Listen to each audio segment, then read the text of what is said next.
अस्सलाम वालेकुम दोस्तों, सोप सीरियल मोहब्बत जे माग जे ईंदड़ नई एपिसोड में छा थींदो ऐं छा थियण वारो आहे। नई तफ़सीलात ॼाणण लाइ जेकॾहिं बि असांजे चैनल ते नवां आहियो त महिरबानी करे असांजे चैनल खे सब्सक्राइब कंदा, जीअं हर ईंदड़ नई ख़बर जल्द खां जल्द तव्हां ॿाहिरनि ताईं मुहैया थी सघे। दोस्तों, हाणे हलूं था ड्रामे जी तफ़सीलात जी तरफ़।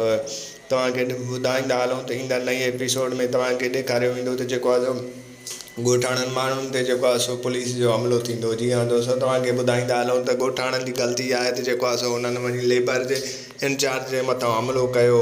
लेबर जे इंचार्ज खे हिननि घणो सम्झायो त जेको आहे सो इज़त सां असांखे पंहिंजा पैसा ॾे, पर हू न पियो ॾे। तंहिंखां पोइ ॻोठाणनि हुनखे सटको कढियो त हू वञी पुलिस खे वठी आयो ऐं पुलिस हुननि खे जेको आहे सो गिरफ़्तार करे वेंदी। ऐं होॾो वरी तव्हांखे ॿुधाईंदा हलूं त ॻोठाणा वीचारा हिन आसिरे में हूंदा त जेको आहे सो तमामु जल्द जेको आहे असांखे जेको आहे पैसा मिली वेंदा, पर हाल हक़ीक़त इहा आहे त जेको आहे सो हिननि खे कुझु पैसा बि न मिलंदा। हिननि खे सिर्फ़ु 200 मिलिया आहिनि। हाणे 200 खणी त जेको आहे सो ॻोठु कोन ईंदो, न हिन जे करे हू शर्म सां फ़िलहालु ॻोठु न ईंदो।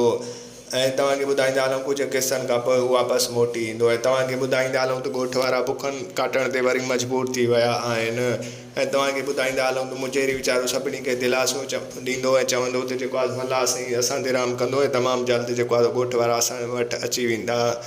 ऐं तव्हांखे ॿुधाईंदा हलूं त जेको आहे वधाई के पंहिंजी माउ जा ईंदा नई एपिसोड में ख़्यालु ईंदा। जी हाँ दोस्तों, तव्हांखे ॿुधायां त हुनखे ख़्यालु ईंदा पंहिंजी अमड़ जा, ऐं उन खां पोइ हू वीचारी रोअणु शुरू थी वेंदी।